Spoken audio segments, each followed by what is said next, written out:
जो ज़राअत है उसकी बका जो है वो सिर्फ़ और सिर्फ इस टेक्नोलॉजी के अंदर है। PQNK पायदार कुदरती निज़ाम काश्तकारी, जिसके फाउंडर डॉक्टर आसिफ शरीफ हैं, वो मैं उसको मोहसिन ज़राअत समझता हूँ कि उस बंदे ने हमें ये टेक्नोलॉजी प्रोवाइड की कि जिसकी वजह से आज अल्हम्दुलिल्लाह हम इस काबिल हो रहे हैं कि अपने पाँव पे खड़े होना शुरू हो गए। अल्हम्दुलिल्लाह, मैं हूं इरफान खालिद, डिस्ट्रिक्ट राजनपुर से। PQNK फार्मिंग पर खुश आमदीद। आम कॉन्सेप्ट है, कहते हैं कि चावल जो है बिलखसूस ये कम पानी के साथ हो ही नहीं सकता। और इसके अलावा ये भी एक आम कॉन्सेप्ट है कि फसलात जो हैं वो बग़ैर परचेज इनपुट यानी बग़ैर खादों और बग़ैर फर्टिलाइज़र, बग़ैर केमिकल के हो ही नहीं सकती। लेकिन तारीख गवाह है कि इससे पहले, आज से 3-4 दहाइयाँ पहले, कोई केमिकल, कोई स्प्रे या कोई फर्टिलाइज़र नहीं हुआ करती थी, तब भी फसलात उगा करती थी। लेकिन आम तौर पे हमारे कॉन्सेप्ट जहन में ये डाल दिया गया फार्मर के कि उस वक्त ज़रूरियात बहुत कम थी, इसलिए कम पैदावार से भी गुजारा हो जाता था। लेकिन अब क्योंकि माशरती ज़रूरियात बढ़ गई हैं, आबादी बढ़ गई है, तो इसलिए पैदावार के अंदर इजाफा नागुज़ीर हो गया है। तो इससे कोई इनकार नहीं कि पैदावार में इजाफा नागुज़ीर है, लेकिन ये भी कहीं मेंशन नहीं है कि वो इजाफा जो है वो फार्मर की पॉकेट में से अदा किया जाएगा। बात यह है कि हर कारोबार जो भी है, दुनिया का कारोबार, वो प्रॉफिट की गर्ज से किया जाता है। कभी भी कोई कारोबारी ये नहीं चाहता कि वो 1 लाख इन्वेस्ट करने के बाद 50,000 रुपया लॉस उठाए। लेकिन फार्मर हमारा जो है वो बदनसीब इंसान है जिसे हमेशा से लॉलीपॉप दिया जाता है कि आप इन्वेस्टमेंट करो और बाद में पता चलता है कि उसको उसकी जो असल ज़र है वो भी उसके घर वापस नहीं आई और वो दिन ब दिन कर्ज़ों के अंदर जकड़ता जा रहा है। खैर, बात करते हैं अपने टॉपिक की तरफ। इस वक्त हम जिस फील्ड में मौजूद हैं, ये हमारा चावल का फील्ड है, जहाँ पे हमने चावल की जो वैरायटी है पोसा 1718 वो हमने काश्त की हुई है। और ये वैरायटी जो है वो इस वक्त मोस्ट फेमस वैरायटी चल रही है। माशाल्लाह बहुत ही अच्छी होती है, टेस्ट वाइज, खुशबू वाइज।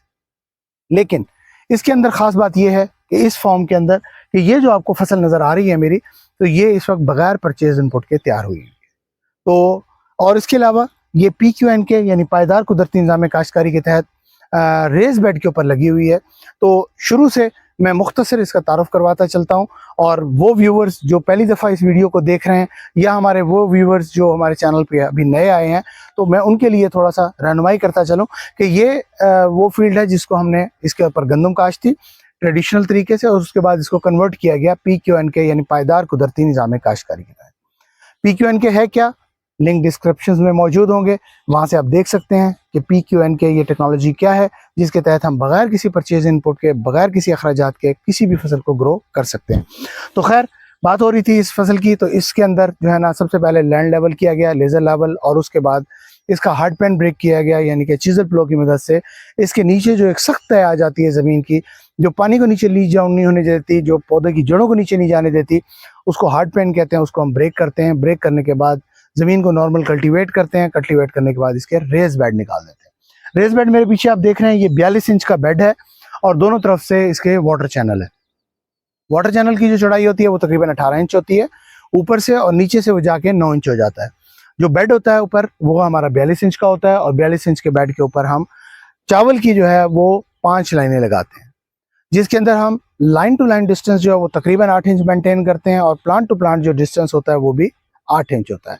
अगर आपने डायरेक्ट सोइंग की हुई है, डायरेक्ट सीडलिंग की है, यानी कि डायरेक्ट बीज से ही आपने सोइंग करनी है, तो उसके लिए नो टिल प्लांटर इस्तेमाल होता है, जो PQNK यानी पायदार कुदरती निज़ाम काश्तकारी के लिए स्पेशली डिज़ाइन किया गया है। और उस सूरत में उसके होते हुए फिर आपको ज़रूरत नहीं है, फिर आप डायरेक्ट सीडलिंग कर सकते हैं।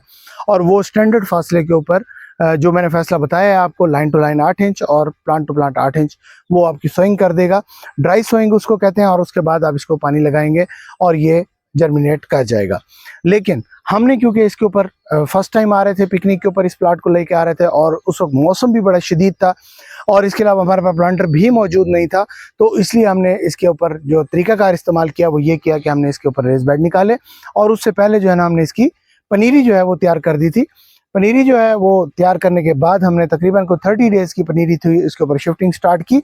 तो लेबर की मदद से हमने प्लांट टू प्लांट डिस्टेंस को मेंटेन किया, रो टू रो डिस्टेंस को मेंटेन किया, और उसके बाद इस वक्त ये क्रॉप की आप पोजीशन देख रहे हैं मेरे पीछे, तो ये क्रॉप जो है ना अल्हम्दुलिल्लाह इस वक्त निसारे के ऊपर आ चुकी है। ये देखें, तो ये बीज बनाया, इसने जो है ना सिट्टा निकालना शुरू कर दिया है और ओवरऑल पोजीशन अल्हम्दुलिल्लाह बहुत अच्छी है। इस टेक्नोलॉजी के अंदर आपकी पानी की बहुत ज़्यादा बचत होती है, मोर देन 70% पानी की बचत होती है आपकी।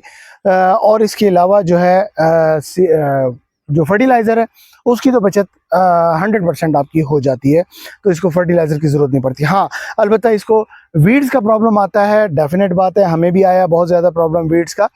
तो वीड्स को असल कंट्रोल करने का जो तरीका होता है हमारी टेक्नोलॉजी के अंदर, PQNK के अंदर, वो तो होता है मल्चिंग का। मल्चिंग से मुराद ये है कि जब भी आप फसल को काश करें तो उसके बाद जो बेड्स हैं खाली, उनके ऊपर जो है किसी भी पुरानी फसल की बाकियात जो है डेड मल्च के तौर पे उसके ऊपर डाल दें ताकि ज़मीन कवर हो जाए। तो उसके 3 फ़ायदे होंगे। पहला फ़ायदा जो होगा सबसे बड़ा वो ये होगा कि ज़मीन ढक जाएगी, उसकी वजह से जड़ी बूटियाँ नहीं उगेंगी।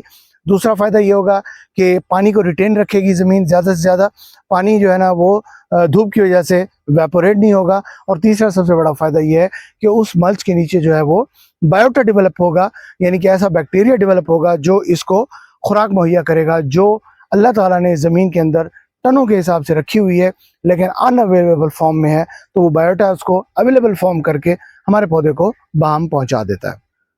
तो ये सिंपल सी मेथड है जिसके तहत हम इस फसल को काश करते हैं। और अल्हम्दुलिल्लाह इस वक्त मेरे पीछे आप पोजीशन देख रहे हैं, तो बाज़ लोगों का ये ख्याल भी है हमारी फसल के बारे में कि शायद आपकी पैदावार कम आए।